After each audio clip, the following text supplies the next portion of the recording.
Have you ever wondered why some pain just doesn't go away? You bump your knee, it hurts, it heals, and the pain stops. But what if it doesn't? What if the pain lingers for weeks, months, or even years? That's chronic pain. And it's not just a symptom, it's a condition that fundamentally changes your brain and nervous system. Today, we're diving deep into the science behind chronic pain and exploring the revolutionary ways we can treat it.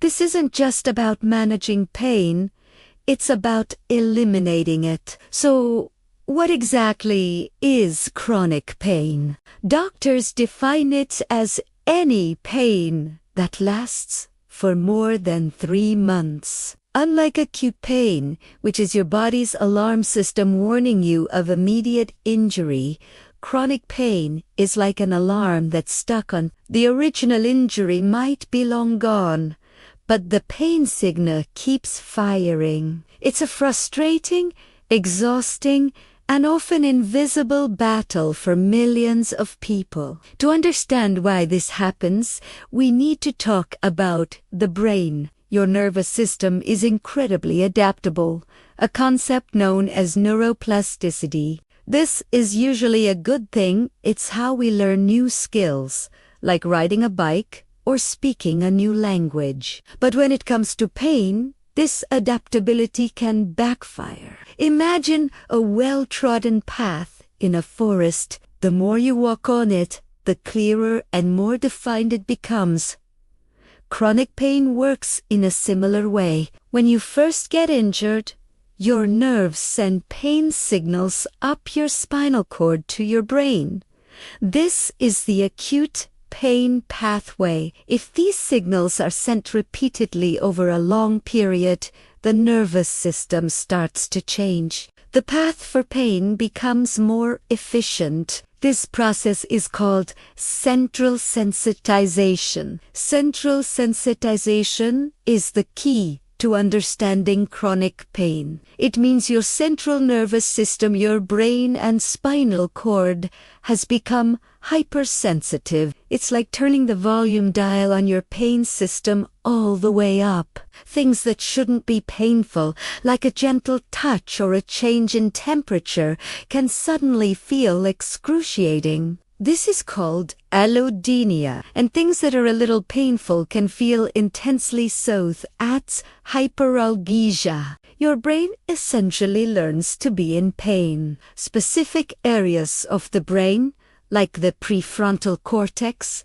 the amygdala, and the hippocampus, which are involved in emotions, memory, and decision-making, get rewired. They become part of a pain network or a pain neurotag.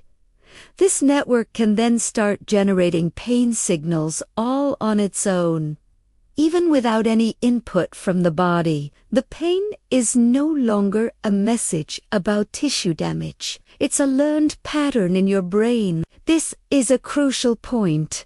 The pain you feel is 100% real. It's not all in your head in a dismissive way. It's literally in your brain, generated by real, physical neural circuits. This also explains why chronic pain is often linked with anxiety, depression, and fatigue. The brain regions that process pain heavily overlap with those that regulate mood and energy. When the pain network is constantly active, it drains your mental and emotional resources. So, if chronic pain is a learned pattern in the brain, can we unlearn it? The answer is a resounding yes. This is where modern pain treatment is heading. Moving beyond just masking symptoms with medication and toward retraining the brain itself. Let's talk about some of these groundbreaking approaches. One of the most effective is called pain reprocessing therapy, or PRT. The goal of PRT is to help you understand that the pain you're feeling is due to a misfiring neural circuit, not an actual physical injury. It's about changing your relationship with the pain. The first step is education. Just learning what we've discussed today. The chronic pain is a brain issue, not a body issue. Can be incredibly empowering. It helps reduce the fear and anxiety associated with the pain. Fear is like fuel for the pain cycle. When you're afraid of the pain, you focus on it, you brace for it, and that hypervigilance reinforces the pain pathways. The next step in PRT involves techniques like somatic tracking. This is a form of mindful awareness where you observe your pain sensations without fear or judgment. Instead of thinking, "Oh no, my back hurts, this is terrible," you might think, "Okay, I'm noticing a throbbing sensation. It's moving a bit. It feels warm." By observing it with curiosity instead of fear, you're sending a new message to your brain. This sensation is not a threat. This simple shift can begin to deactivate the danger alarm signal and calm the hypersensitive nervous system. Over time, this practice helps to rewire the brain. You're creating new non-pain pathways. You're teaching your brain that these sensations are safe, effectively unlearning the chronic pain response. Studies on PRT have shown remarkable results, with a significant majority of participants reporting being pain-free or nearly pain-free after treatment.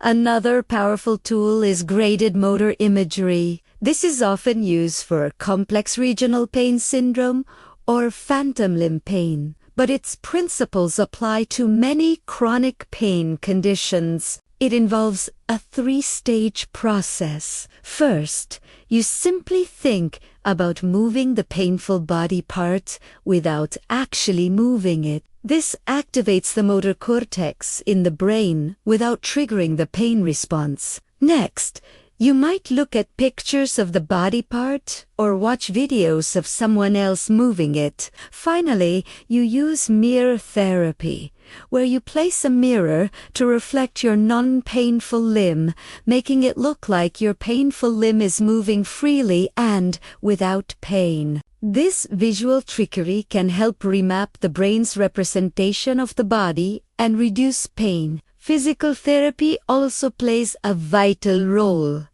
but it's a different kind of physical therapy. It's not about pushing through the pain. Instead, it's about graded exposure, starting with very gentle movements that don't provoke fear and slowly, gradually increasing the activity. This rebuilds your confidence in your body, its ability to move without harm, and further reinforces the message of safety to your brain. We also can't ignore the importance of lifestyle factors in regulating the nervous system. Things like high-quality sleep, stress management techniques like meditation and deep breathing, and a balanced diet all contribute to a calmer, less sensitized nervous system. Chronic stress floods your body with cortisol, which can make your nerves even more sensitive. By managing stress, you're directly turning down the volume on your pain system. What about medication? While medications like opioids